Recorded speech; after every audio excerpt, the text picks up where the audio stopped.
I hereby declare you official temporary deputies of the Mayberry Police Force. At ease.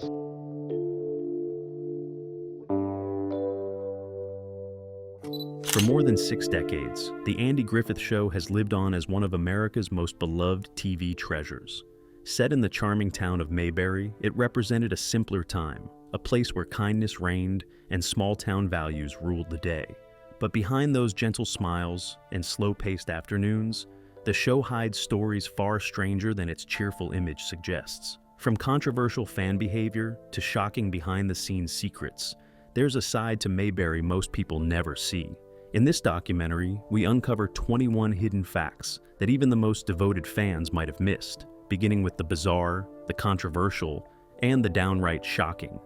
The bullets fans sent to Don Knotts. Barney Fife was never meant to be a hero. Played to perfection by Don Knotts, Barney's nervous energy and constant blunders made him one of the funniest deputies in television history. His running joke, being allowed only a single bullet kept safely in his shirt pocket, became a symbol of his lovable incompetence. But that joke took an eerie turn in real life. As Knotts recalled in later interviews, fans across America began mailing him real bullets. Some thought it was a funny way to honor the gag. Others, disturbingly, seemed to blur the line between fiction and reality. Knotts was often shocked by how many people sent live ammunition to CBS studios, sometimes accompanied by letters addressed to Deputy Fife. This strange phenomenon became one of the most unsettling fan behaviors in classic television.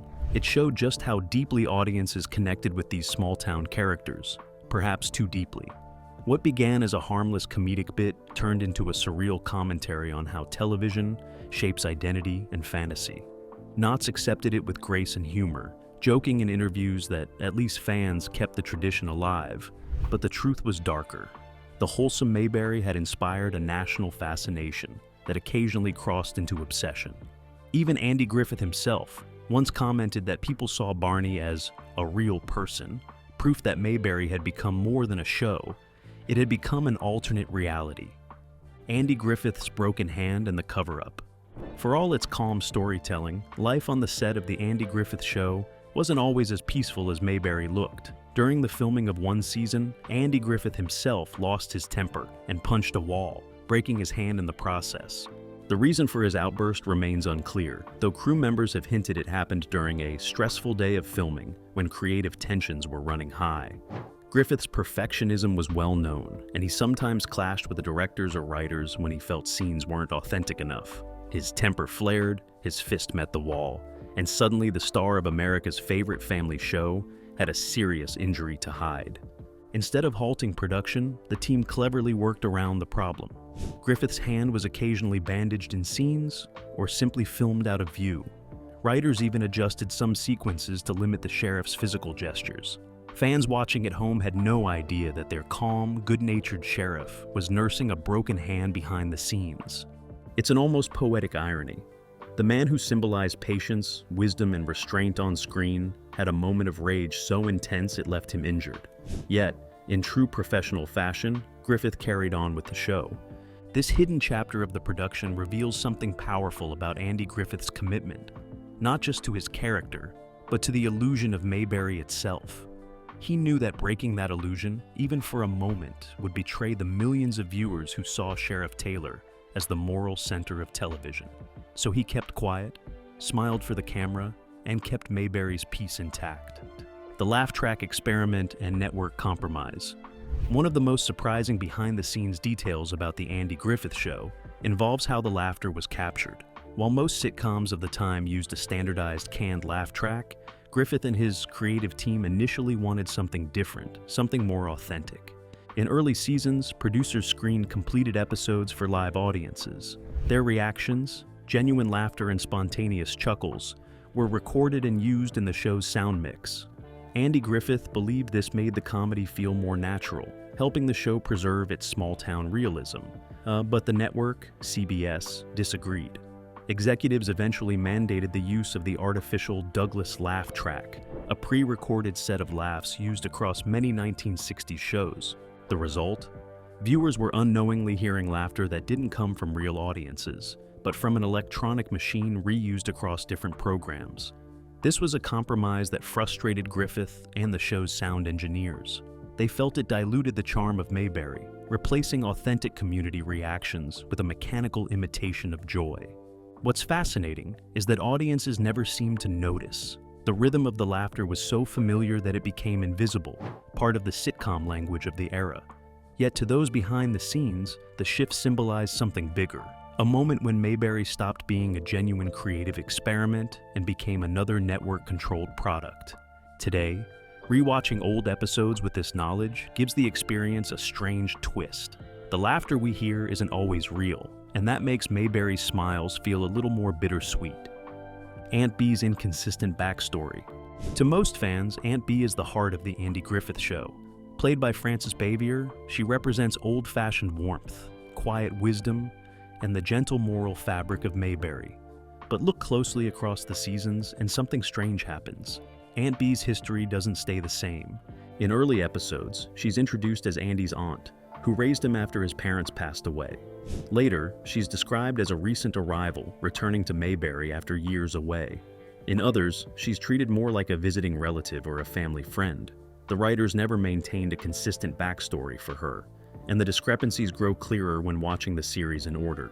Some episodes even suggest she was widowed, while others imply she never married at all.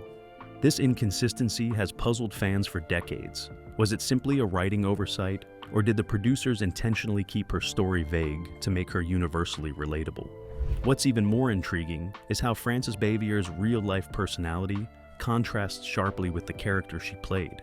Cast members later recalled that she was reserved and sometimes difficult to work with, not the cheerful homemaker fans adored. Andy Griffith himself admitted that they had a strained working relationship, though they reconciled before her death. Aunt Bee's shifting identity mirrors that contrast between fiction and reality. The woman America saw as the perfect matriarch was really a patchwork of rewritten scripts, evolving ideas, and off-screen tension. Yet through it all, Bavier gave the role a warmth that made her one of television's most enduring figures. Even if her backstory never quite added up, her presence in Mayberry always did. Mayberry's time warp contradictions. At first glance, Mayberry seems frozen in the 1950s, a world of soda shops, rotary phones, and front porch conversations. Yet the show aired throughout the 1960s, and careful viewers have noticed that time in Mayberry doesn't quite add up. Across various episodes, cars, clothing, and even dialogue place the town in conflicting decades. One scene shows modern police radios, another references World War II as recent history, and still another features appliances that didn't exist during that period. The result is a charming but confusing time warp effect. Mayberry exists outside of real time, blending nostalgia from multiple eras into one timeless bubble. This wasn't accidental. Producers designed Mayberry to feel familiar to everyone, regardless of when they were watching. The idea was to create an America that never truly existed, but one audiences wished had. That meant mixing elements from different decades to form an idealized past that people could emotionally return to. It also helped the show avoid controversy during a turbulent era. While the 1960s saw civil rights marches, political protests, and the Vietnam War, the Andy Griffith Show stayed safely detached from those realities. By existing in an undefined timeline, it became a refuge for viewers who wanted escape. But this timeless quality also makes the show fascinating to study today. Every rewatch reveals new contradictions, a car too modern for the setting, a calendar date that makes no sense, or a character referencing an event that shouldn't exist yet. In a way, Mayberry wasn't just a town on TV. It was an alternate version of America, a dream stitched together from decades of nostalgia, floating forever in its own perfect, peaceful loop. Multiple middle names for Barney. Barney Fife may be one of television's most beloved characters, but his identity contains one of the Andy Griffith Show's most peculiar inconsistencies. Across different episodes, Barney's middle name changes repeatedly. In one episode, Andy calls him Barney Oliver Fife. In another, his middle name is revealed as Milton. Yet, a different scene simply refers to him as Barney P. Fife, leaving the mystery unsolved. This inconsistency became one of the most famous running continuity jokes in classic TV. Some fans think the writers intentionally changed it as a subtle joke about Barney's confused personality. Others argue it was just a simple oversight, in a show filmed quickly without strict continuity supervision. Don Knotts reportedly found the inconsistency hilarious and played along in interviews, joking that even Barney probably forgot what his middle name was. The detail highlights how the show didn't rely on strict realism. Mayberry's humor came from personality and charm, not precision. Decades later, this tiny inconsistency remains one of the most talked about details among devoted fans, proving that even the smallest quirks in Mayberry can become legendary. Recurring actors in multiple roles.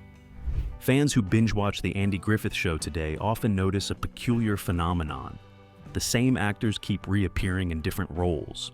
One week, an actor might play a store clerk.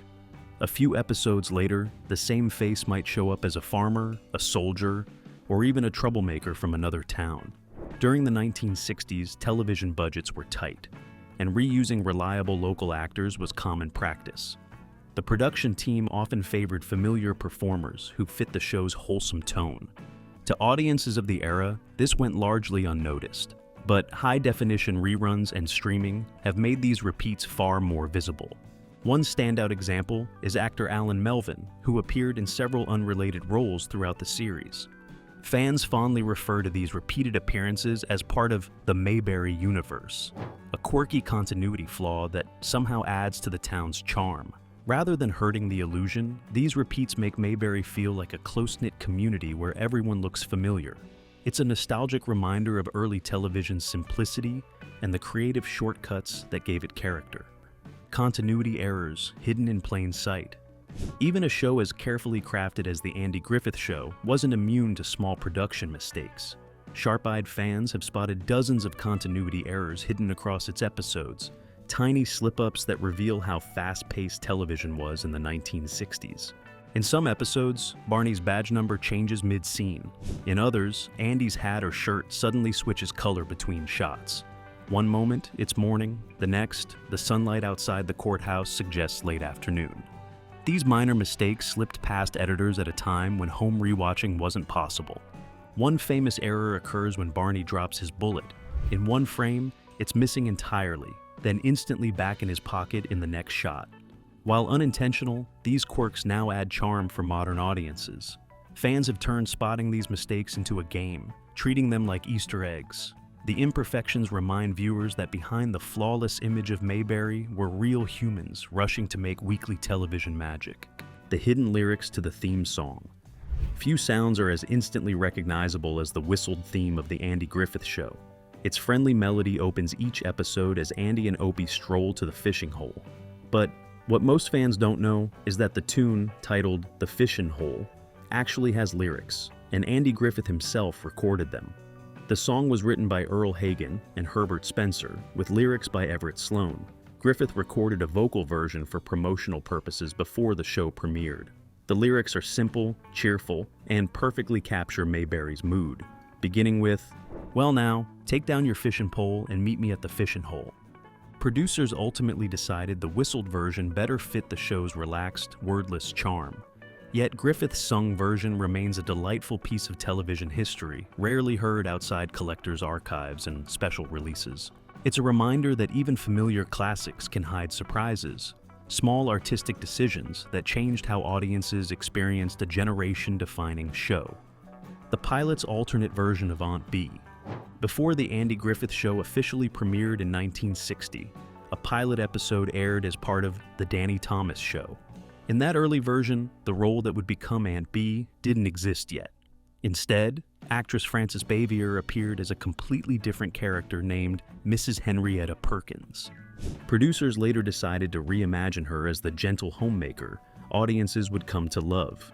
When the series launched, Bavier was recast as Aunt Bee, the moral anchor of the Taylor household.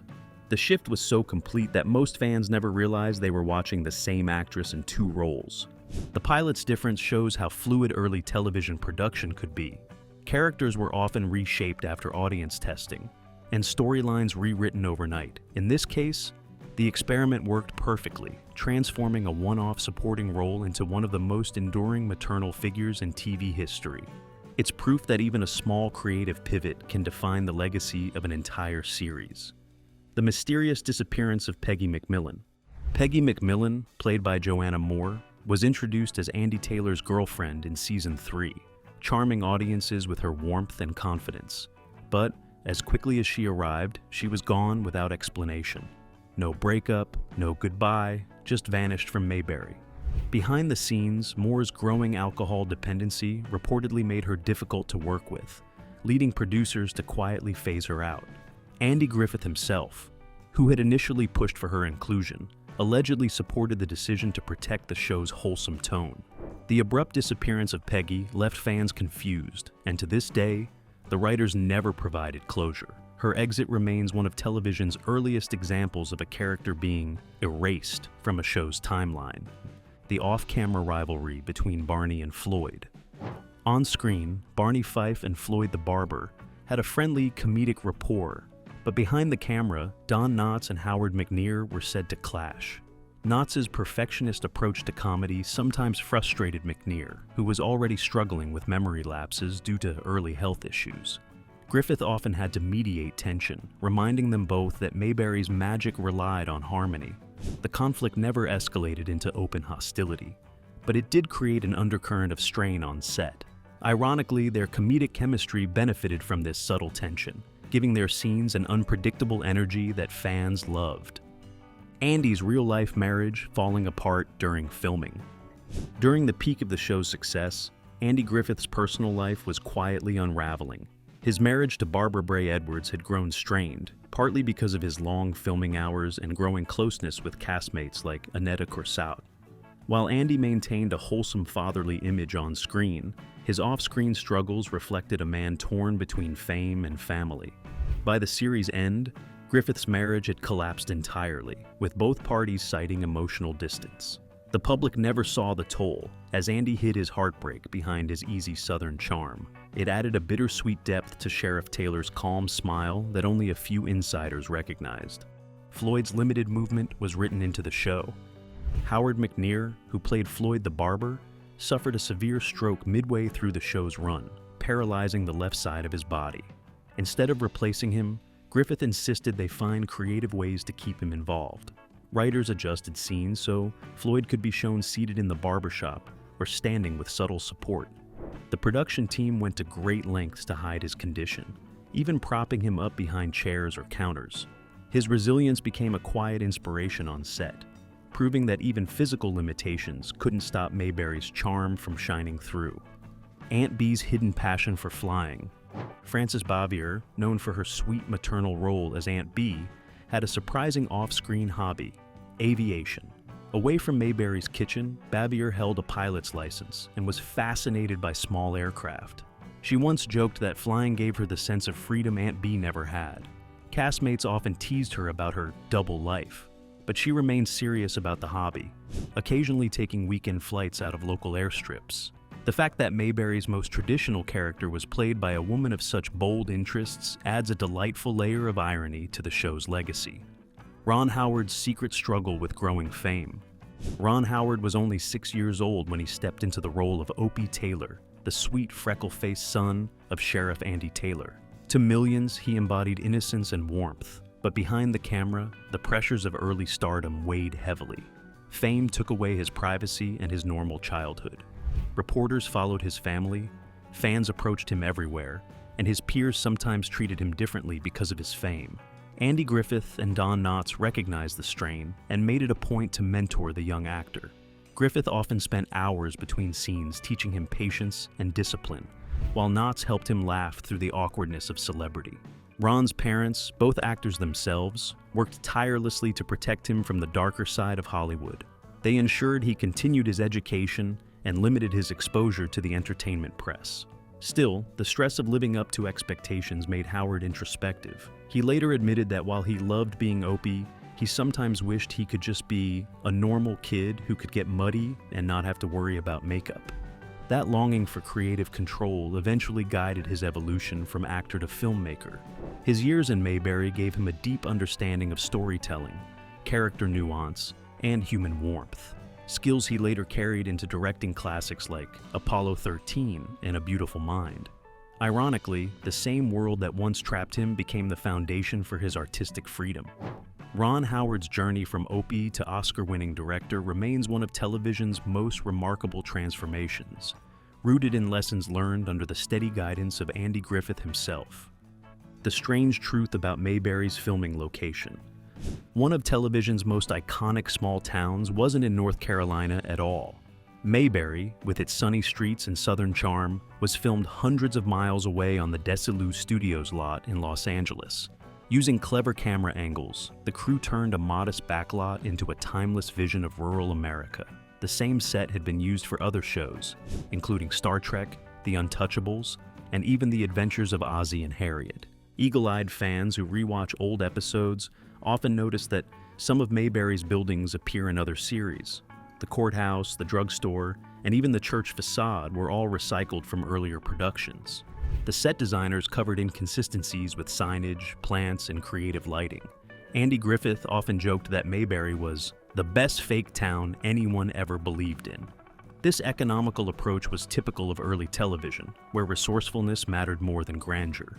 Yet, what truly made Mayberry convincing wasn't the buildings, it was the people. The warmth of Andy, Barney, Aunt Bee, and Opie made the fictional town feel more real than any physical location. Today, visitors who tour the Desilu backlot are often struck by how small the space truly is, compared to the boundless world it created on screen. The irony of Mayberry is that a make-believe town on a Hollywood set came to define the very idea of authentic Americana. It wasn't geography that made it special, it was spirit. A hidden link to Star Trek. At first glance, the peaceful world of Mayberry and the futuristic realm of Star Trek couldn't be more different. One embodied small-town simplicity, the other, cosmic exploration. Yet both shared the same filming space, Desilu Studios. The overlap led to several surprising visual crossovers. In the Star Trek episode, Miri, fans have identified the Mayberry courthouse and surrounding buildings, including Floyd's barbershop, redressed as a post-apocalyptic Earth colony. Cast and crew often ran into each other on set. William Shatner later recalled seeing Andy Griffith filming one day and thinking, "We're boldly going where no man has gone before, and he's keeping order in Mayberry right next door." It was a humorous reminder of television's interconnected nature during the 1960s, when budgets were tight and sets had to serve multiple shows. The connection between The Andy Griffith Show and Star Trek also symbolizes something deeper. Both programs reflected idealized versions of humanity. Mayberry represented the best of small-town decency. The Enterprise crew represented the best of human potential in the future. In different ways, both explored what it meant to live with integrity, compassion, and curiosity. This surprising shared heritage has since become a favorite Easter egg for fans of both series, showing how two vastly different worlds could spring from the same studio lot, and from the same creative spirit that defined mid-century American television.